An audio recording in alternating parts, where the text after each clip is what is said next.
Hello दोस्तों, कैसे हैं आप सब। स्वागत है आप सभी का कॉमिक वर्ल्ड चैनल पर। तो चलिए दोस्तों, शुरू करते हैं एंथनी सीरीज का अगला कॉमिक विशेषांक, मैंने मारे अपने सारे का पहला भाग। संजय गुप्ता पेश करते हैं मैंने मारे अपने सारे। डर पाप से पैदा होता है और पाप सिर चढ़कर बोलता है, और जब पाप सिर चढ़कर बोलता है तो इंसान को अपनी जान जाती महसूस होती है, और जब जान जाती महसूस होती है तो वो अपनी सुरक्षा के उपाय करता है। मिस्टर टिपनिस, कम सून। ये था अजीत बासले, जिसके चेहरे पर हजारों हजार शंकाओं की चींटियां सरसरा रही थी। Yes sir, any problem sir. तुमने गार्ड रूम से यहां आने में पूरा 1 मिनट लगाया है, और ये देखो, गोली किसी को खत्म करने में 1 सेकंड से भी कम समय लगाती है। जिंग जिंग। लेकिन सर, अगर कोई अंदर आएगा तो इसे हमारी जबरदस्त सिक्योरिटी को भेद कर ही आना पड़ेगा, और मैंने ऐसी व्यवस्था की है कि कोई परिंदा भी बिना मेरी इजाजत के और मेरे गार्ड्स की निगाहों में आए अंदर पर नहीं मार सकता। कमरे की बंद खिड़की, जिसके ऊपर लोहे की तारों की जाली अलग से लगाई है ताकि कोई अंदर ना आ सके। खिड़कियों पर नए ग्रिल लगाए गए हैं। छत पर परफेक्ट निशानेबाज गार्ड का पहरा है। प्रवेश के हर संभावित स्थान पर कैमरे लगाए गए हैं। गेट पर 3 मुस्तैद गार्ड्स किसी भी संदिग्ध व्यक्ति को देखते ही गोली मारने के आदेश के साथ वहां तैनात हैं। और सर, ये 6 टीवी स्क्रीनें जो हर समय मेरे अलावा आपकी आंखों के आगे भी ऑन पोजीशन में रहती हैं। इन स्क्रीनों पर हर वो रास्ता है जो आपके रूम तक पहुंचता है। एक मक्खी भी अगर आपके रूम की तरफ बढ़ेगी तो उसे आप भी देख लेंगे, और गार्ड रूम में मौजूद मैं खुद भी। आप बेफिक्र रहिए सर, यहाँ कोई भी नहीं आएगा। क्या मैं चलूँ सर? ठीक है, तुम जाओ, लेकिन इतना ध्यान रहे, मैं ये बात जानता हूँ कि जब वो आएगा तो तुम्हारी ये सारी सिक्योरिटी से रोक नहीं पाएगी। अगर ये चैलेंज है तो मुझे ये चैलेंज स्वीकार है। ये ओवर कॉन्फिडेंस का शिकार है। मुझे कुछ और सिक्योरिटी सर्विस का पता लगाना होगा। इन सिटीज़ में मुझे उनके पते मिल जाएंगे। इनमें शहर के टॉप 10 गार्ड्स के नाम पते मौजूद है। बासले ने उस सीडी को सीडी रोम में डाला। कहता है अगर ये चैलेंज है तो मुझे ये स्वीकार है। बेवकूफ गधा कहीं का। कंप्यूटर मॉनिटर पर सबसे पहले जो शक्ल उभरी, उसे देखकर उसकी कनपटियों पर बहने वाले पसीने की गति कई गुना बढ़ गई। ये तो वही है, वही जिसको रोकने के लिए मैंने अपने बंगले को किले की तरह सुरक्षित किया। उफ, सीडी निर्माता ने इसे शहर का टॉप सिक्योरिटी गार्ड बताया है। ये सिक्योरिटी गार्ड नहीं हो सकता, ये तो किलर है। बासले के मस्तिष्क को दहशत का एक झटका और लगा। ये क्या? नहीं, ये नहीं हो सकता। मगर जो कुछ कैमरे में दिख रहा था वो तो हो चुका था। गेट की टूटी हुई छड़ें गुजरे हुए तूफान की गवाही दे रही थी। सुरक्षा की सभी सीढ़ियां फलांगता हुआ कोई वहां से गुजरता चला जा रहा था। सिश! कौन? टिपनेस ने अपने कंट्रोल रूम में उस तबाही को देख लिया था। बासले साहब, बासले साहब! दरवाजे पर उसकी मुट्ठियां भाड़ भाड़ बजी और बंद सीने में दिल धाड़ धाड़। बासले साहब, बंगले में जो भी है वो उसे ही मारता हुआ चला आ रहा है। बासले साहब, दरवाजा खोलिए, मुझे अंदर आने दीजिए, हम दोनों मिलकर उसे मार डालेंगे। सिंह सिंह सिंह, ठाए ठाए। वो पास आ गया। बासले साहब, उफ, मुझे नहीं पता था कि मेरे चैलेंज का यह हाल होगा। दरवाजा खोल। भाग!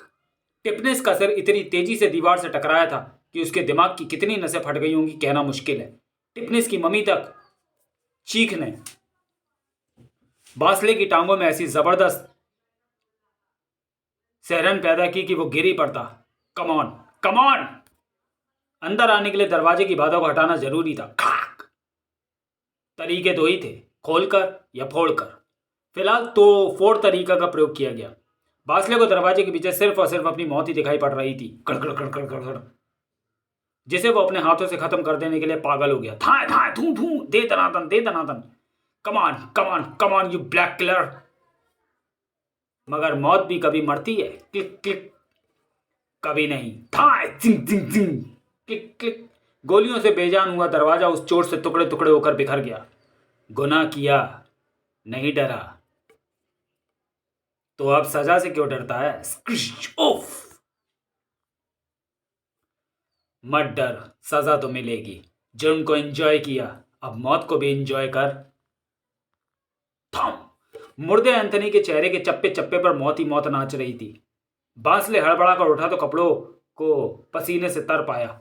उफ, जब ऐसी खौफनाक सिचुएशन हो तब कितना सुकून मिलता है जब यह पता चलता है कि आदमी सपना देख रहा था। Thanks God. मैं भी उस मुर्दे से खामखा और कुछ ज्यादा ही डर गया था। भला उसे मेरे गुनाह का पता कैसे लगेगा? आई नो, मैं जानता हूं कि कुछ नहीं होगा। मुंह पहुंचने के बाद बासले ने मोबाइल मिलाया। Hello Shikhu, my dear, my child. ओ पापा, फ़ोन बजते ही मैं समझ गई थी कि आपका है।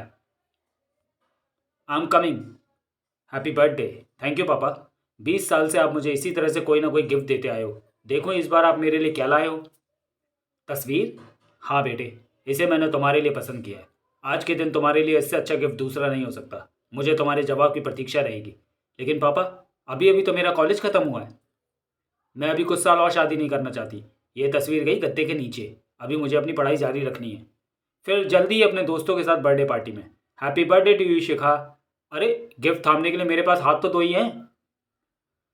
विक्की, जॉन, मूडी, प्लीज़ इन गिफ्ट्स को रखवाने में मेरी मदद करो। Oh sure, why not. इस गिफ्ट को तुम्हें खुद थामना होगा शिखा। शिखा भौचक्की होकर कभी अंगूठी को तो कभी सामने खड़े युवक को देख रही थी। अरे तुम तो वही तस्वीर वाले हो। हाँ, मुझे प्रियांश कहते हैं। हॉल में उस समय मध्यम लाइट थी। क्या ये अंगूठी हीरे की है? हाँ, मगर बेशकीमती शिखा की उंगली में जाने के बाद होगी। जॉन के चेहरे पर नफरत व चिढ़ के भाव प्रकट हो रहे थे। तुम्हारी हैसियत हीरे की अंगूठी को गिफ्ट करने की नियुक्ति नहीं।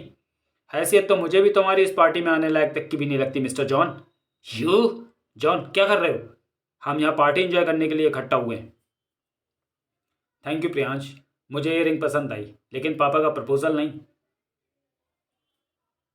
मैं इसे सिर्फ तुम्हारी दोस्ती के नाते कबूल कर रही हूँ, लेकिन इसे तुम मेरे सामने ही पहनोगी। ओके। अच्छा, मैं चलता हूँ, मुझे एक बहुत ज़रूरी काम याद आ गया है। पार्टी छोड़कर नहीं जा सकते। नहीं, मैं नहीं रोक सकता। रुकती मौत भी नहीं। आऊंगी बारी बारी। पहले किसकी बारी? Oh shit! कार से झुंझलाया हुआ बाहर आने वाला शख्स जॉन था। स्टेपनी भी डिग्गी में से गायब मिली। Oh shit! आसपास कब्रिस्तान के अलावा कुछ भी नहीं था। शहर में कोई मरा होता तो उसे दफनाने कब्रिस्तान आने वालों की भीड़ वहां जरूर होती, मगर ऐसा भी नहीं था। Oh shit shit shit! Car को बीच रास्ते पर नहीं छोड़ सकता। यहाँ आसपास कोई ऐसा शख्स भी नजर नहीं आ रहा जो कार को धक्का लगाकर कम से कम एक साइड तो लगवा दे। कर्र! ये लोहा टूटने जैसी आवाज कैसी? लोहा नहीं, किसी ने कार से दरवाजा तोड़कर अलग कर लिया था। भाग! अरे उफ! कांच! कौन हो तुम? कौन हो तुम? स्टॉप! आई से स्टॉप! रुक जाओ! अंधेरे व सन्नाटे को चीरती गोली की आवाज जोरदार ढंग से गूंजी थी। उससे भी कहीं तेज आवाज हुई वहां जहां गोली टकराई। टंग! मौत हाजिर थी। आऊंगी बारी बारी। ओ नो, ये क्या बला है? जॉन जानता था कि मौत का खिलौना हाथ से छूटा तो जिंदगी की डोर भी छूट जाएगी। अपनी जिंदगी बचाने के लिए दूसरे की जिंदगी लेना जरूरी था। चिंग चिंग चिंग! मुझ पर चलाई गई तेरी गोलियां भी तुझे जिंदगी नहीं बख्शेंगी। तेरी पिस्टल खाली हो चुकी है, इसे मुझे दे दे। क्रंच! पीछे क्यों हटता है? खाली पिस्तौल देने से काम नहीं बनेगा, जिंदगी भी देनी होगी। जिंदगी कौन लेगा, कौन देगा? रूपनगर में इसका फैसला भगवान के अलावा कां कां सिर्फ एक ही शख्स करता है, और कहते हैं उसके आने से पहले एक कौवा आता है जिसे लोग प्रिंस के रूप में जानते हैं। रूपनगर में कौवा प्रिंस बोले या आए तो मेहमान नहीं आता, मौत आती है, मुसीबत आती है। हाँ, जिंदगी भी देनी होगी। वो काली आकृति आती है जिसे लोग जिंदा मुर्दे एंथनी के नाम से जानते हैं, मगर उसे नहीं, तुझे। बला से ताकत टकराई थी। था! आफत से आफत टकराई थी। था! गुनाह के पैरों से रूपनगर की जमीन पर खड़ा होने की ताकत मैं छीन लेता हूं। फिलहाल तो तू खुद ही खड़ा होने लायक नहीं रहेगा। कहाँ? हाँ, मुझे एहसास हो चुका है प्रिंस कि इसके शरीर पर जो कवच चढ़ा है उसके कारण मेरी मार का इस पर कोई असर नहीं पड़ा है। उह, 2 कदम भाग लिया, 100 कदम नहीं भाग पाएगा। काव! मौत अपने शिकार तक पहुंचे उससे पहले ही मुझे उस तक पहुंचकर उसे धराशायी करना होगा। था! एंथनी का वार मौत पर हुआ, मौत का वार भागते जॉन पर। जॉन लड़खड़ा कर गिरा। मौत भी लड़खड़ाई और अब एंथनी उसे नरक की आग में जकड़ लेना चाहता था। स्क्रिश! लेकिन नरक की आग लौट आई। ओ ये क्या? ठंडी आग उसे जकड़े बिना वापस लौट आई। एंथनी को भी उसके फौलादी मुक्के का तुरंत ही एहसास हो गया। था! प्रहार इतना सशक्त था कि एंथनी वापस अपनी कब्र के पास आकर गिरा था। इस लड़ाई में मौत के लिए जॉन की जान लेना बहुत जरूरी लग रहा था। उफ! और वो उसका पीछा छोड़ने वाली नहीं थी। जॉन की वो चीख आखिरी चीख थी। तो चलिए दोस्तों, वीडियो को यहीं समाप्त करते हैं और मिलते हैं एंथनी सीरीज के कॉमिक विशेषांक मैंने मारे अपने सारे के दूसरे और अंतिम भाग में अगले वीडियो में। तब तक के लिए धन्यवाद।